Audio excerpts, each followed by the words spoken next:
Bonsoir à toutes et à tous et bienvenue sur El Magharibiya pour ce nouveau numéro de Microscope. Merci pour votre fidélité. Je vous rappelle, suivez-nous, partagez, likez la page YouTube, la page Facebook, notamment Instagram, X pour réagir. Combien sont-ils? Combien sont-ils maintenant à l'intérieur du pays depuis plusieurs années, plusieurs décennies à dénoncer le pouvoir tout simplement de dire, de s'exprimer, d'écrire, de dessiner, de monter un parti politique, de dénoncer les mauvaises choses pour avancer vers un pays qu'ils souhaitent. Combien sont-ils des militants, des Algériennes, des Algériens, des étudiants, étudiantes ou encore chefs de partis politiques, d'ONG qui ont été notamment dissoutes, comme la Ligue algérienne des droits de l'homme. Et oui, l'Algérie, le pouvoir algérien l'a fait dissoudre une Algérie avec une telle consonance.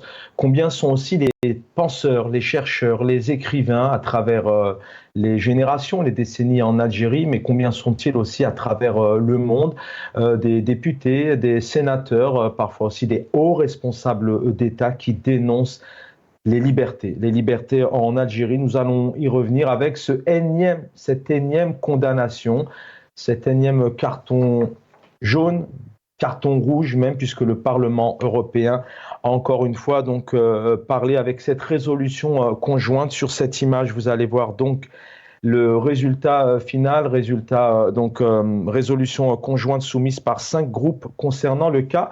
On va afficher, je vais saluer les équipes en régie, on va afficher cette image, 605 voix, 533 députés. Voilà, vous l'avez ici, donc proposition de résolution, je vous le disais, conjointe, soumise par 5 groupes.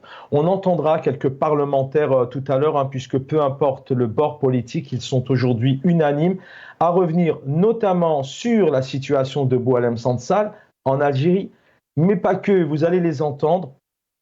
Pas une grande première, mais petit à petit, le régime algérien est face au mur, puisqu'ils sont très nombreux à dénoncer la situation parfois d'un cas particulier, comme l'écrivain Boualem Sansal, mais aussi tous ces militants et militantes algériens, algériennes, jeunes, moins jeunes, adultes, personnes âgées, parfois même malades, à se retrouver derrière les barreaux. Voilà, donc 605 voix, 533 pour, une vraie claque ici, 24 contre et 48 abstention. Bien évidemment, la résolution d'abord qui est revenue sur un certain nombre d'éléments, la disparition, l'enlèvement de Boualem Sansal pendant près d'une semaine, revenu aussi effectivement sur le fait qu'il était été interrogé en l'absence de son avocat, absence aussi de sa famille. On parle ici donc ce qui constitue d'une violation de son droit à un procès équitable, nous dit la résolution.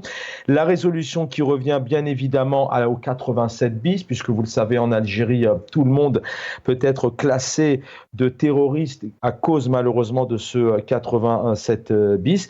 Une résolution aussi qui revient, enfin des débats qui sont revenus aussi sur la place de l'Algérie, 139e place sur 180 concernant la liberté de la presse, un pays, une liberté de la presse qui chute d'année en année. Voilà le classement pour 2024, on revient ici aussi sur les journalistes qui sont soumis à une pression croissante et bien évidemment les 213 millions d'euros qu'a touché l'Algérie entre 2021 et 2024, une somme donc provenant de l'Union européenne. Alors derrière ces débats, je vais y arriver, donc la résolution, le Parlement qui condamne bien évidemment l'arrestation et la détention de Boualem Sansal et réclame sa libération immédiate et inconditionnelle, mais condamne également, c'est un élément important dans nos échanges ce soir, condamne également les arrestations de tous les autres militants, prisonniers politiques, journalistes, défenseurs des droits de l'homme, ils sont très nombreux.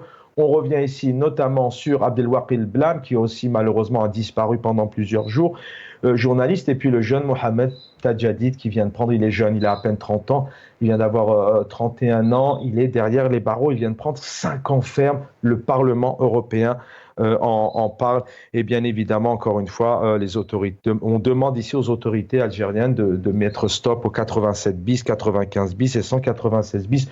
On va y revenir avec nos invités. Derrière ça, il y a une réalité et derrière ça, il y a aussi le déni d'un pouvoir algérien. On en parle. Majid Hachor, militant politique mais juriste, avocat avant tout. Bonsoir maître.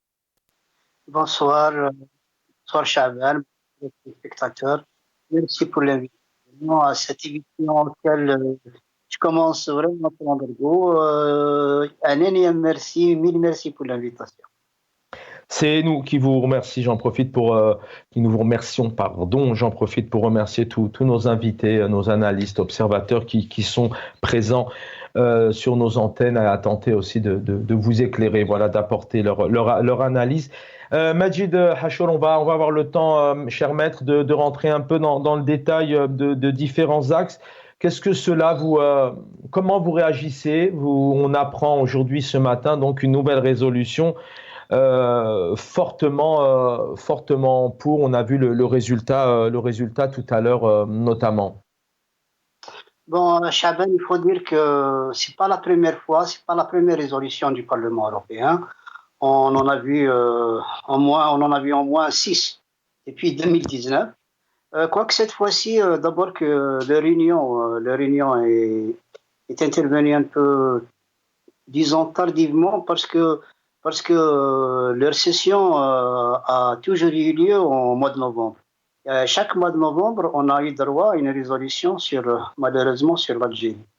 Bon, ils vont dire ils vont parler d'ingérence, de quoi je me mêle, mais il faut être pédagogue pour informer et dire aux téléspectateurs et à tous ceux qui nous suivent que ces histoires de résolution découlent d'un accord d'association qui a été adopté par l'Algérie et l'Union européenne et dans lequel l'article 2 ou 3 dit que les partis ont le droit de se réunir et de constater l'état d'avancement des droits de l'homme. Si maintenant l'Algérie se sent, parce que j'ai vu certains commentaires au niveau du Parlement algérien, d'une certaine chorale que les gens appellent presse, mais moi que j'appelle chorale, qui regroupe la presse et certains partis politiques qui disent que le Parlement européen, quand il y avait le problème, enfin, quand au sujet de Gaza, du problème palestinien, n'ont jamais intervenu. Et voilà maintenant qu'ils interviennent et qu'ils s'ingèrent dans. Je suis désolé, la Palestine n'a pas signé un accord d'association avec l'Union européenne. Et puis même, il parle de Palestine ou il ne parle pas de Palestine, c'est pas là le problème. Le problème aujourd'hui concerne l'Algérie, il concerne des dénonciations sur des faits plusieurs fois prouvés, plusieurs fois commentés, plusieurs fois dénoncés, et au lieu d'avancer, au lieu de se remettre en cause, on continue dans le Justement, déni comme vous l'avez déjà avancé. Maître Oui, Majid Chaban. Hachour, alors même si on a le plaisir de vous avoir souvent, et même si le constat est là pour plusieurs millions de nos téléspectateurs et téléspectatrices, mais peut-être un mot sur les véracités. Est-ce que lorsque vous entendez cette résolution, cette condamnation du Parlement européen, est-ce que vous les rejoignez? Est-ce que c'est la réalité? Est-ce qu'aujourd'hui, alors peut-être que ma question va vous faire rire, mais je ne peux ne pas vous la poser non plus, parce qu'il y a des téléspectateurs qui nous suivent, qui ne connaissent pas spécialement le pouvoir algérien, surtout qu'il y a une réelle propagande derrière qui est tentée d'être démontrée un peu partout au sein de certains médias et à travers les réseaux sociaux. Mais d'un côté, est-ce que c'est une réalité aujourd'hui? Est-ce que faire de la politique, s'exprimer, c'est de plus en plus difficile? Ça relève vraiment d'un régime ultra-autoritaire en Algérie. Nous en avons parlé, on en parle toujours. On a dénoncé ces situations, on les dénonce toujours. Les envoyés de l'ONU, parce que dans un discours, moi, bon, je ne crois pas à ce que disent les ONG, mais en ce qui concerne les mécanismes onusiens, ils sont crédibles parce qu'ils sont neutres. Ben, il y a eu au moins 3 envoyés de l'ONU, du Haut Commissariat aux droits de l'homme. Il y a eu au moins trois envoyés. Il y a eu au moins 2 ou 3 comparutions au niveau du Haut Commissariat de l'ONU. Regardez les résolutions onusiennes, rejoignent les résolutions des ONG et rejoignent les résolutions du Parlement européen et rejoignent nos constats. Moi, spécialement, j'en tire une satisfaction un peu, un peu malheureuse, mais c'est un constat qui m'encourage à lutter, qui m'encourage à militer, qui m'encourage Mhm. à dénoncer, à Les savoir choses que avancent. Mhm. c'est pas Restez avec non nous, seulement maître que les choses Majid. avancent, s'il vous plaît, Chaban, que je continue. Oui, je vous Non en prie. seulement que les choses avancent, mais qu'on n'est pas fou, finalement Mhm. qu'on n'en veut pas à notre pays, et que ce constat partagé prouve la déliquescence de ce système, prouve l'incompétence de ce système et prouve surtout la répression. Voilà, Chaban. Je reviens à vous, hein, Jaleth Mer, vous reprendre et ça va dans la continuité de votre analyse. On va écouter ici donc ce premier parlementaire européen, Christophe Gomard. Vous allez voir que la particularité derrière cette affaire de Boualem Sansal, alors on espère qu'il se porte tout de même plutôt bien et qu'il sortira prochainement et retrouver ses proches, qu'il y ait en tout cas un procès équitable dans une vraie justice. Mais on va en parler de la justice parce que ça c'est aussi très important. Et vous allez voir que derrière cette affaire de Boualem Sansal, les libertés sont dénoncées à travers le monde en Algérie, mais aussi le régime est dénoncé. Souvent, on parle d'un régime qui intimide, un régime autoritaire. Ce n'est pas un cas isolé. On écoute ici Christophe Gomard, parlementaire européen. Son crime, essayer de comprendre ce qu'il se passe dans son pays et le dire. Cet emprisonnement n'est pas un cas isolé. Selon Amnesty International, près de 300 prisonniers politiques sont détenus dans les prisons algériennes. La répression contre les journalistes, les activistes et les minorités religieuses s'est intensifiée. La semaine dernière, 47 églises chrétiennes ont été fermées sous scellé. Ma connaissance de ce pays dans mes précédentes fonctions m'invite à vous alerter sur la dégradation inquiétante de la situation. Il est impensable de laisser ce régime intimider davantage les citoyens algériens. Voilà, Christophe Gomard, donc les démocrates chrétiens, vous allez voir hein, que sur les différentes interventions, tout le monde va dans le même sens. Majid Hachour, j'ai envie de dire, cette malheureuse situation, quelque part, c'est un mal pour un bien. En tout cas, c'est un mal qui permet, encore une fois, vraiment de mettre en lumière la réelle situation parce que ce que dit le Parlement européen, ce qu'a dit le Haut Commissariat des droits de l'homme, le Haut Comité contre la torture, les différents rapporteurs de l'ONU, quelque part, c'est ce que a scandé et ce que dit encore le Hirak aujourd'hui, c'est-à-dire les Algériens et les Algériennes. Donc, quelque part, pour vous, ça avance plutôt dans un bon sens. Les choses, pour vous, elles sont tout de même d'un bon présage, d'un bon espoir pour l'avenir. Les responsables de ce monde commencent vraiment à se réveiller concernant ce pouvoir algérien.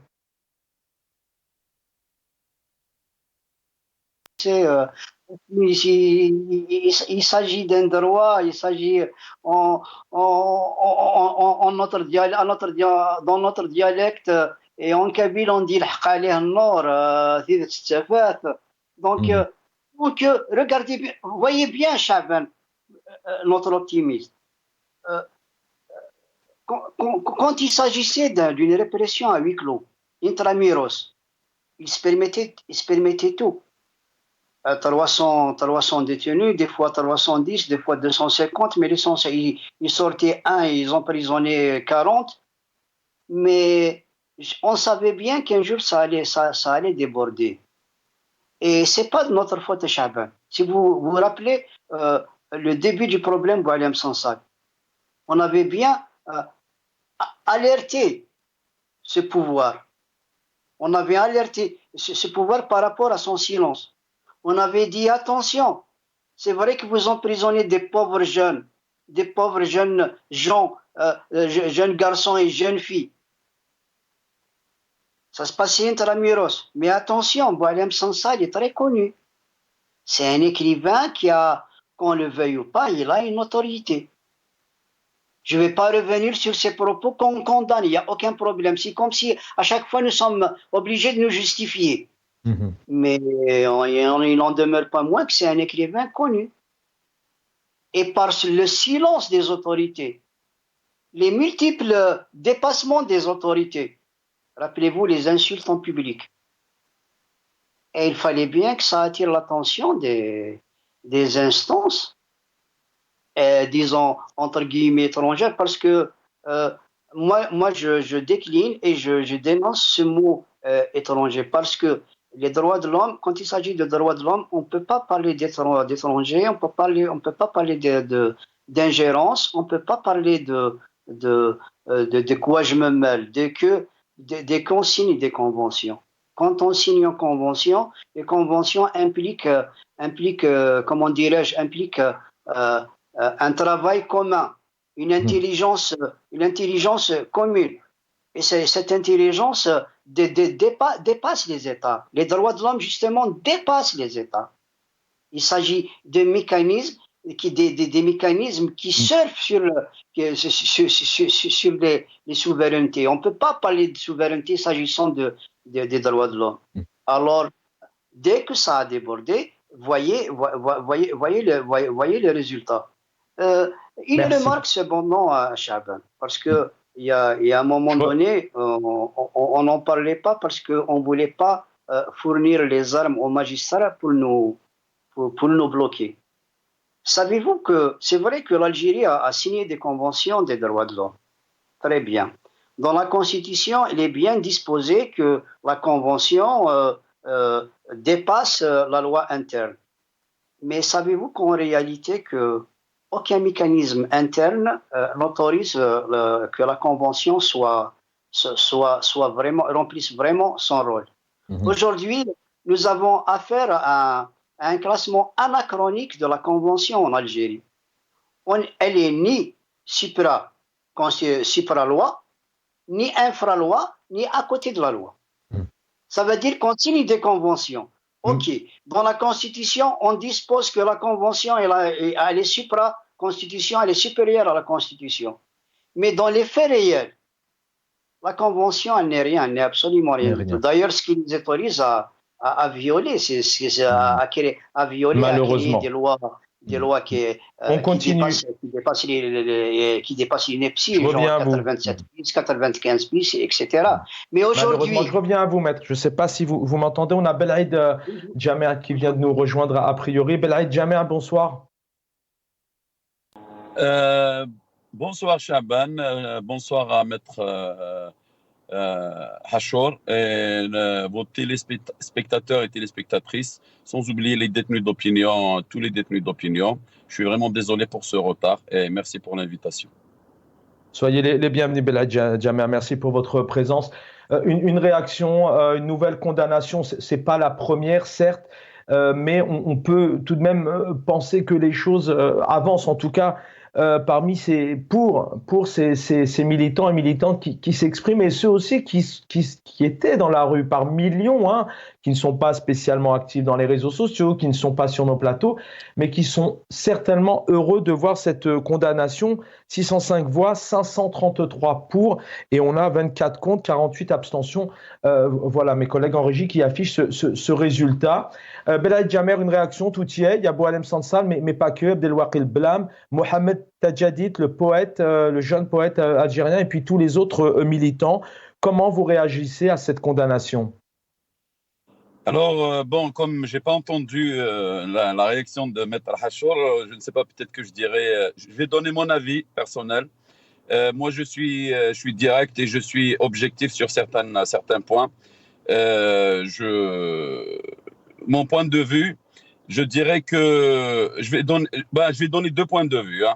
Je vais parler sur 2 points. Je vais donner un avis, mais sur 2 points. Le premier, je dirais que c'est une bonne chose. C'est une bonne chose. Pourquoi c'est une bonne chose? Heureusement qu'il y a Boualem Sansal pour que l'Union européenne réagisse par rapport à la répression, par rapport à tout ce qu'a fait ce pouvoir depuis 2000. On va s'arrêter à 2019. Hein, depuis Elle l'avait fait pour Karim Tabou. Hein. Il me semble que Maria Arena s'était exprimée pour Karim Tabou et certains militants du effectivement, pour Karim Tabou, effectivement, ils l'ont fait, mais ils l'ont fait même pour le journaliste, comment il s'appelle, Ersan El Qadi. Ersan El Qadi, même l'autre journaliste le plus jeune, pas Ersan El Qadi, Khaled Dararni.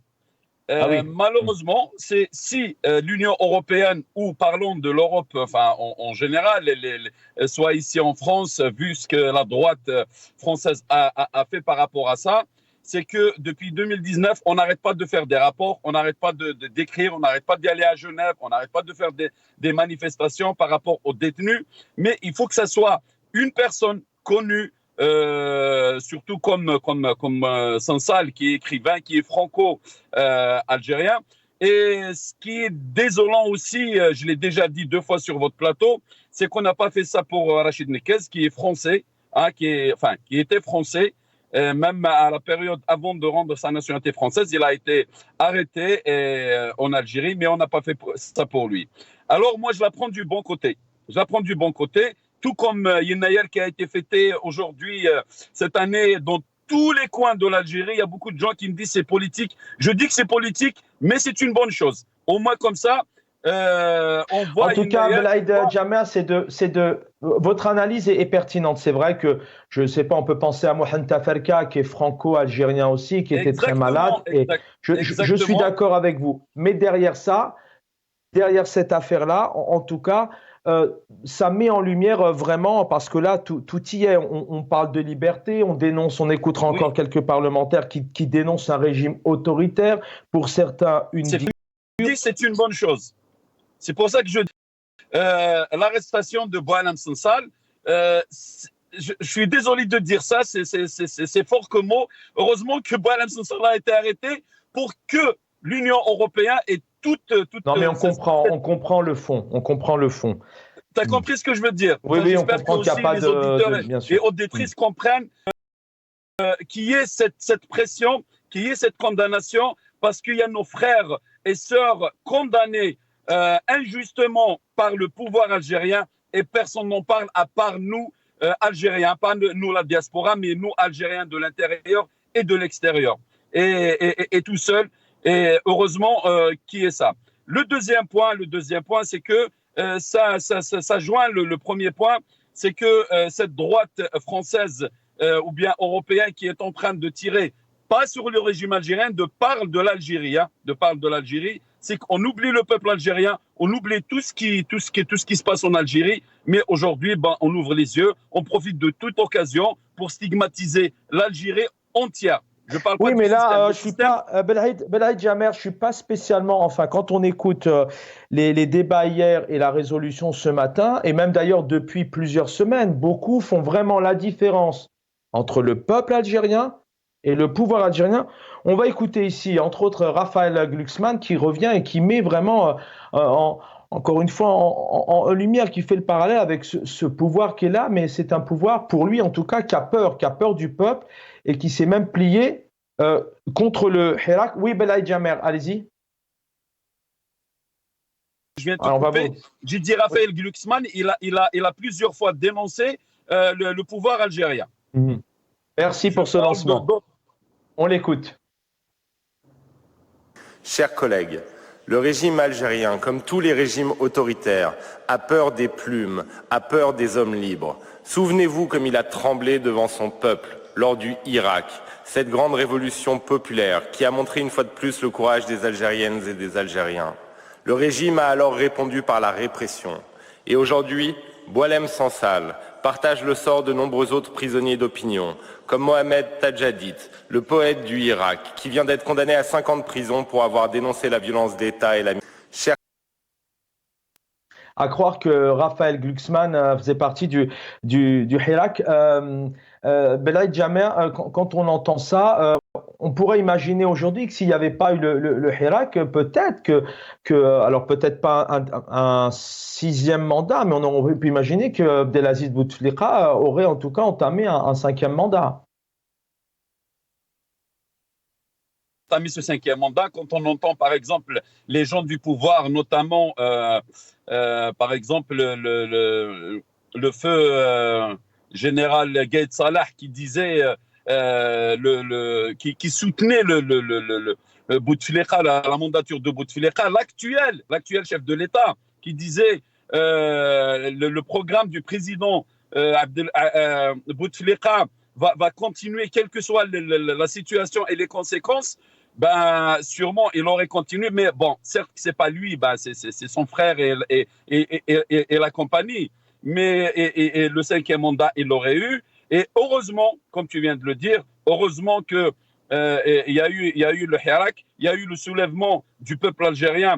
Et surtout, j'insiste sur ce point, qui était pacifique. Le monde entier regardait ça et était étonné de ce peuple qui faisait des manifestations sans casser une vitre, nettoyer les rues le soir, faire attention, s'aider entre eux. Et on voyait l'Algérien, le peuple algérien, qu'on accusait de islamistes, de tout ce qu'on veut, d'intégristes, alors qu'on voyait un barbu à côté et une femme maquillée avec une mini-jupe côte à côte.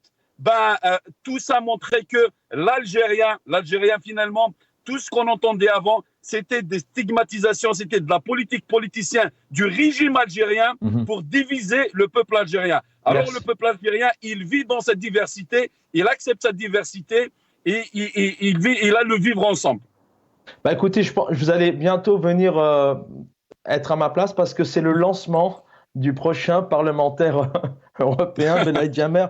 On va écouter ici Bernard Guetta, justement, qui revient sur cette mixité. Il parle vraiment d'un mélange de cultures, mais encore une fois, il dénonce ce régime. Il parle de la beauté. Écoutez bien ces mots, cette beauté, cette Algérie, ce pays continent qui aujourd'hui devrait être une autre richesse. Vous l'avez très bien défini, Benaï Jamer. On écoute ce parlementaire.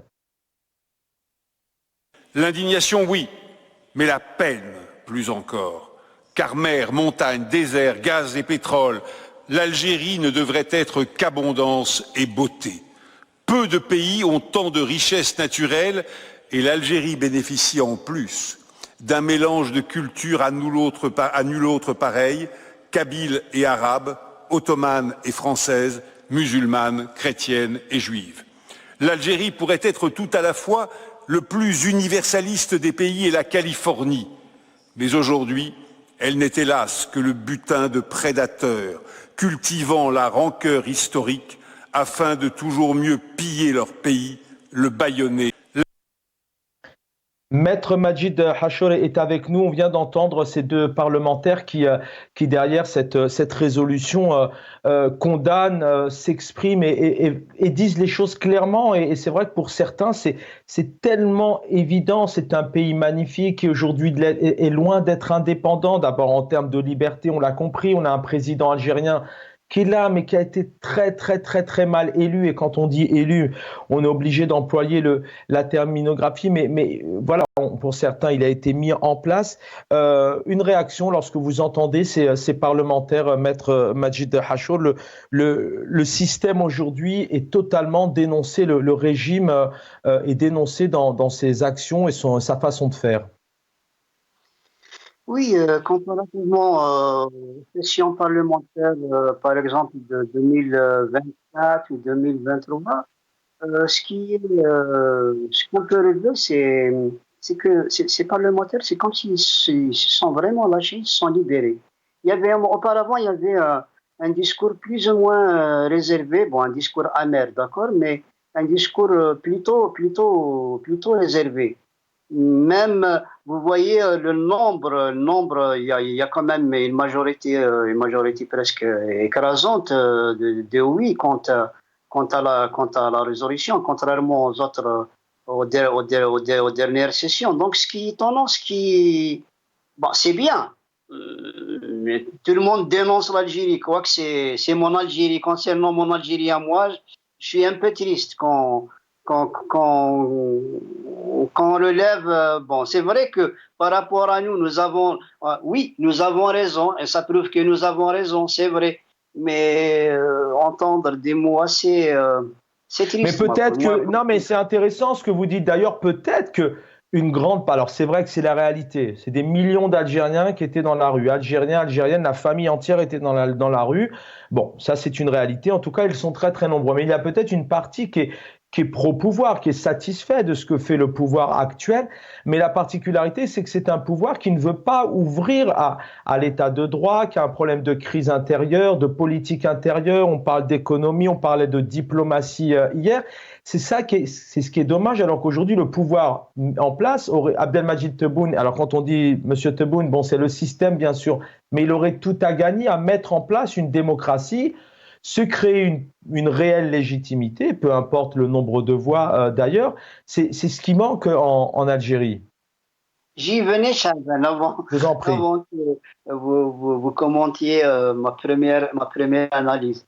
Donc, de toute façon, c'est triste pourquoi que c'est triste? Parce qu'on a tout le temps alerté le pouvoir, on a tout le temps alerté le système par rapport aux dérives, par rapport à sa politique du tout sécuritaire contre tout le monde, contre toute la société. On avait averti quant au pourrissement, on avait averti quant à l'ineptie, quant à l'incompétence, quant à la sourde oreille qui l'a opposé depuis 10 ans au moins, le 12-12 de 2019. On a alerté par rapport aux emprisonnements. Oui, que nous sentions une raison, que nous sentions que nous avons raison, c'est bien. Mais moi, ce qui m'intéresse, c'est par rapport à ce qui s'est passé au Parlement.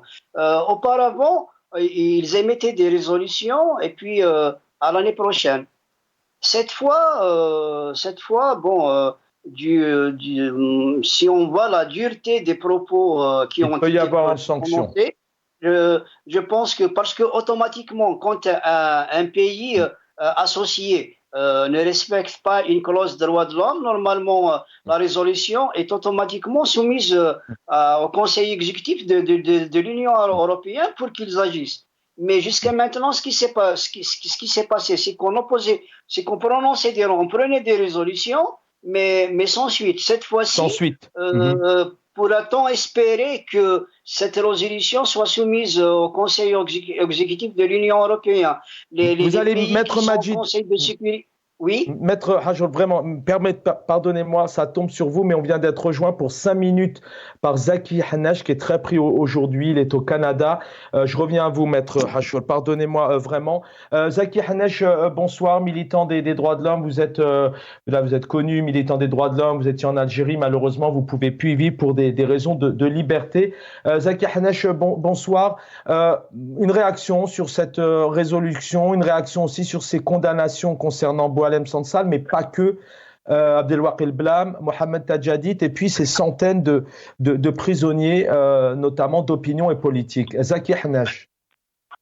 Bonjour, c'est 14 ans ici au Canada. Concernant la dernière résolution du Parlement européen, je trouve que c'est positif. Pourquoi? Parce qu'il peut toujours mettre la pression contre le régime totalitaire algérien. C'est vrai parce qu'au début, cette résolution a été menée par la droite concernant spécifiquement pour la liberté d'expression concernant Boualem Sansal, mais on a fait plaidoyer pour parler sur d'autres détenus, c'est-à-dire Mohamed et Abdelwaqi El-Blam qui a été fait, et en parlant aussi sur les 215 détenus d'opinion, ainsi les lois répressives, les verticides qui ont été utilisés contre les militants. Oui, peut-être on attend que automatiquement l'Algérie va répondre de manière ferme, disons que l'Algérie ne cède pas à la pression. Elle va peut-être dans l'immédiat va aller beaucoup loin sur les condamnations et même sur les arrestations.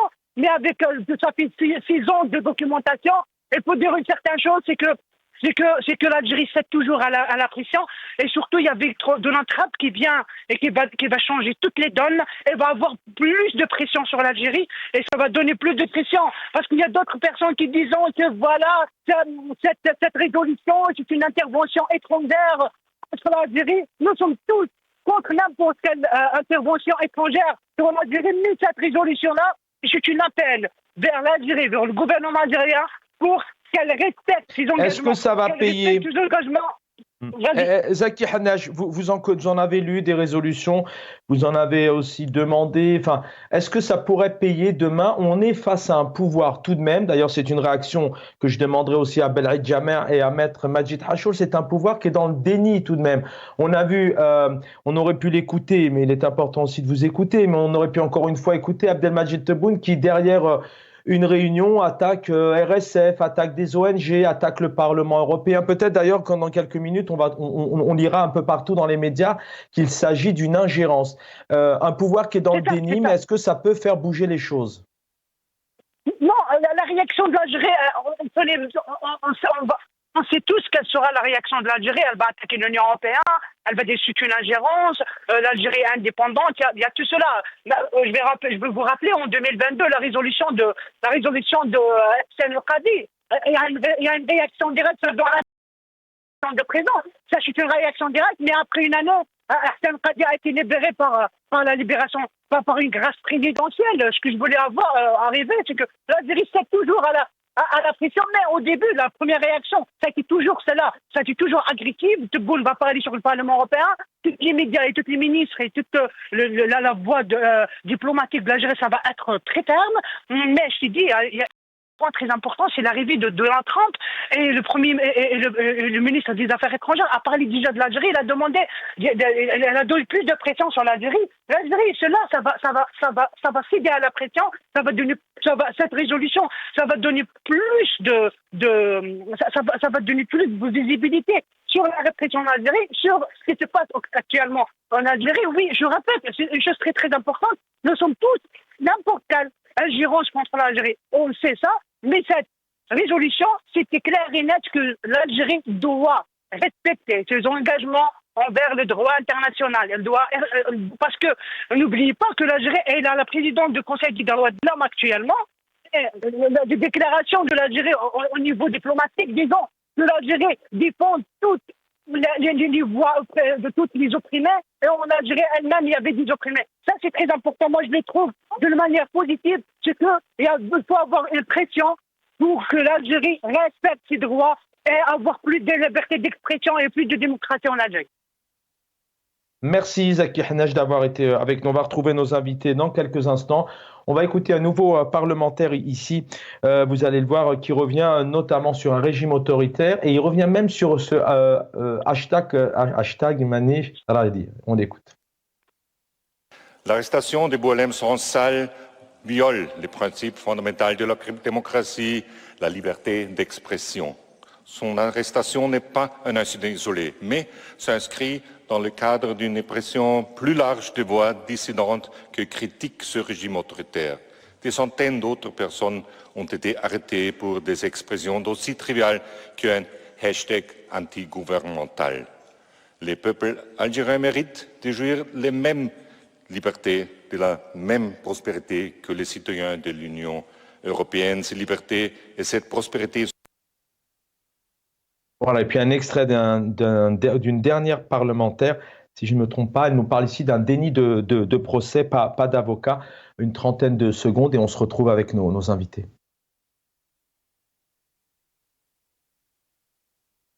Son procès est en fait un déni de procès. Il a été en réalité interrogé sans la présence de son avocat. La situation en Algérie est dramatique puisqu'à ce jour, environ 200 dissidents, 200 voix critiques du régime sont incarcérés et la société civile est énormément sous pression. Voilà, comme prévu, je reviens à vous, Maître Majid Hachor. Vous êtes avocat, donc juriste, bien évidemment. Comment peut-on parler de liberté sans parler de justice? Ici, on a cette parlementaire qui dit clairement qu'il y a un déni de procès. Son avocat n'a pas pu s'y rendre. Il a été enlevé, puisqu'on n'a pas eu de nouvelles de cette personne pendant une semaine. D'ailleurs, je crois que vous pourrez nous rappeler d'ailleurs l'article 51 qui dit clairement que si on est arrêté, il y a une procédure à suivre. Comment peut-on parler de liberté quand il y a des problèmes de justice dans un pays comme l'Algérie aujourd'hui, malgré, encore une fois, le pouvoir qui parle d'indépendance de justice? Bon, il y a des choses précises. Bon, les parlementaires interviennent comme on aurait aimé qu'ils interviennent depuis très longtemps, c'est déjà positif, il n'y a aucun problème. Mais quand on intervient, il faut avoir une somme d'informations. Je parlais tout à l'heure du classement anachronique de la Convention internationale au niveau de la juridiction algérienne. L'Algérie, dans son article 11 du Code civil, comment dire, privilégier sa loi interne et sa seule loi interne par rapport à la loi étrangère. Et ça, comme j'ai dit qu'il y a un classement anachronique de la Convention, permet à l'Algérie, permet à la juridiction algérienne de mener seul le vote. Quand on dit que Sonsal a été instruit en première comparution sans la présence d'avocat,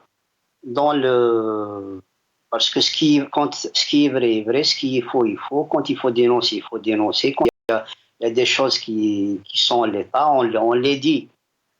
Dans les fascicules de la première compétition, il y a une question: est-ce que vous voulez être instruit avec la présence de votre avocat ou non?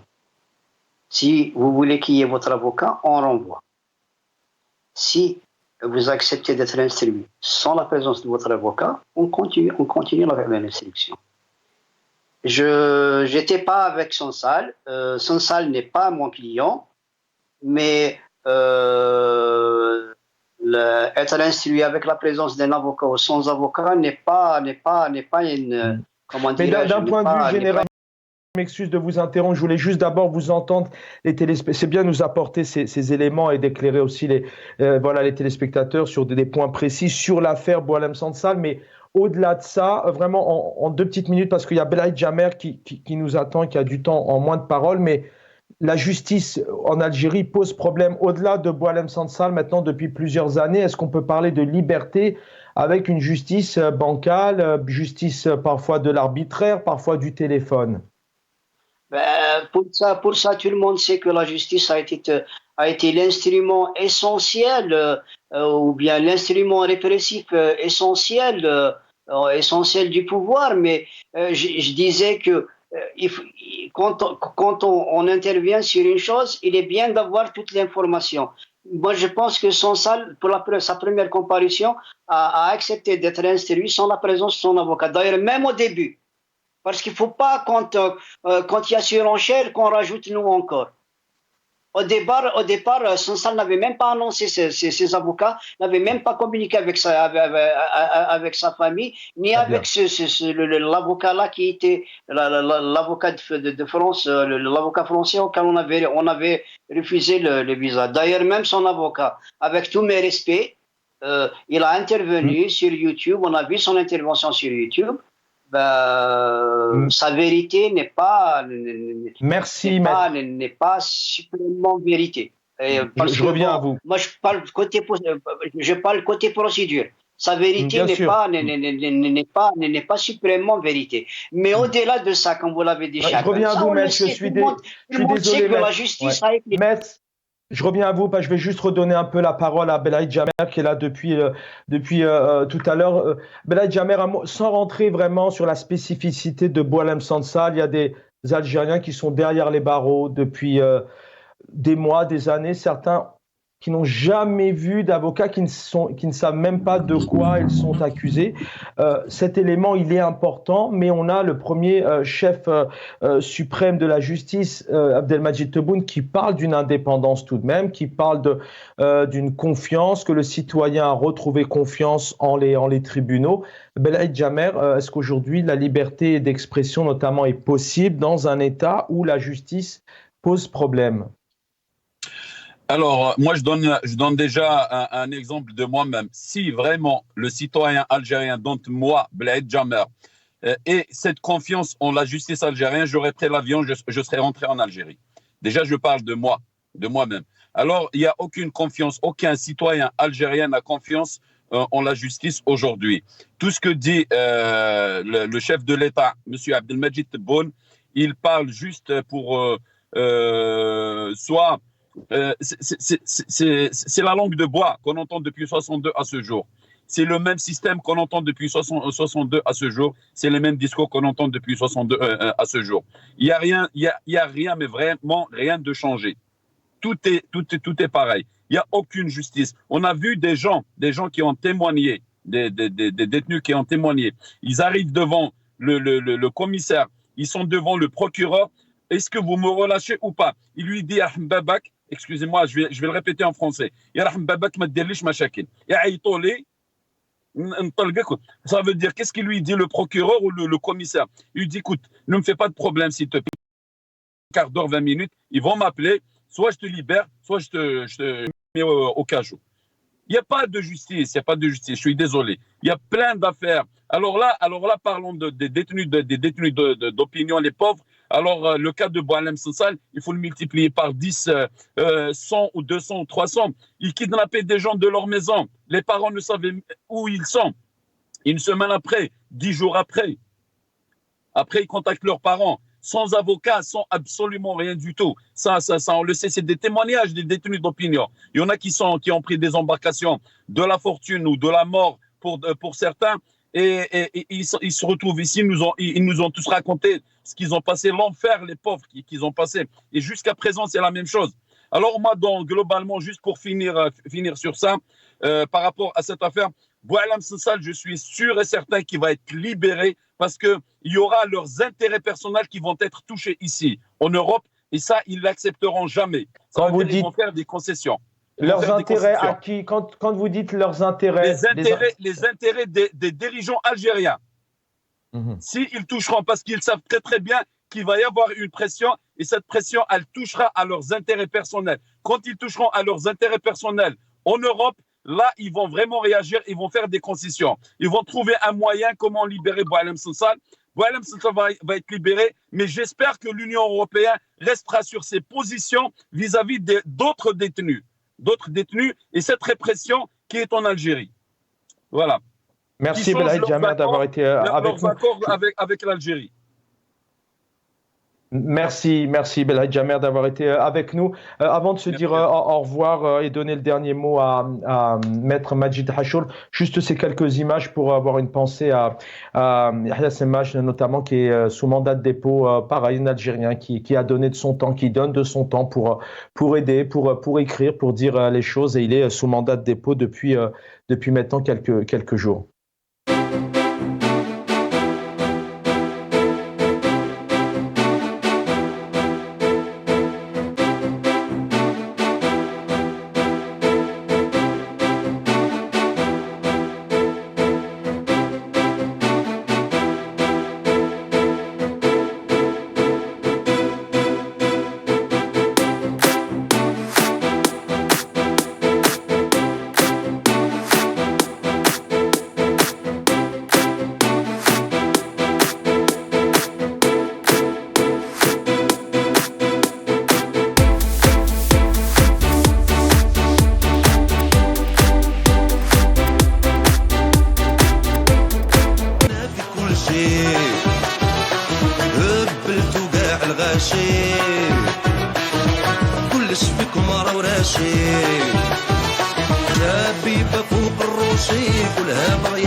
Voilà, Yahya Semmaj qui est connu, hein, vous l'avez vu sur ces images, qui donne de son temps aux personnes qui sont dans le besoin, sur notamment des activités, être généreux auprès notamment des jeunes enfants malades.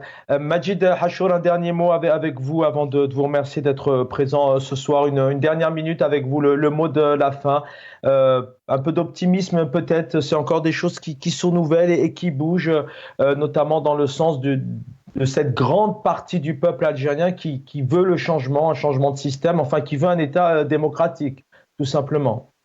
Les choses bougent et elles vont encore bouger. Nous avons tout le temps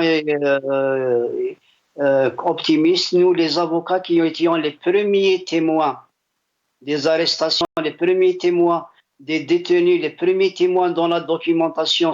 Nous étions les premiers témoins, nous étions les premiers qui ont reçu de plein fouet toute cette répression à côté des détenus d'opinion, et parce que nous défendons les détenus d'opinion. Rappelez-vous du dernier procès de Toufiq Bellala qui a été condamné juste parce qu'il a été l'avocat de Karim Tabou. Mais je dirais que les choses bougent. On savait qu'à un moment donné que ça allait déborder. C'est tombé avec son salle, tant mieux. Ça va tomber avec d'autres et ça va ramener que ça va se faire comme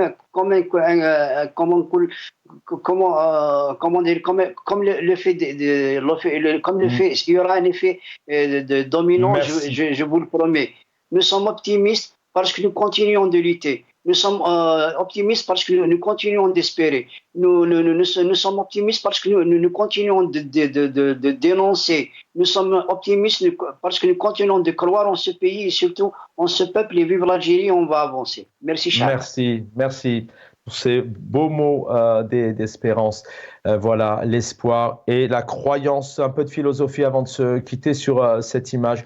Voilà, comme le disait donc George Washington, si la d'expression nous est enlevée, alors muets et silencieux, nous pourrons être conduits à l'abattoir comme des brebis. L'équipe en régie, merci infiniment. Dans quelques instants, vous avez rendez-vous avec Salim Salhi pour El Umq. Et je vous rappelle que Mohamed Bachouch vous donne rendez-vous. Et puis l'autre fille double canon, El Mararibia, c'est votre antenne. Vous pouvez vous exprimer d'ailleurs sur cette résolution, sur ce que vous vivez, ce qui vous choque, ce que vous aimeriez voir changer. J'espère pouvoir vous retrouver demain soir. Prenez soin de vous.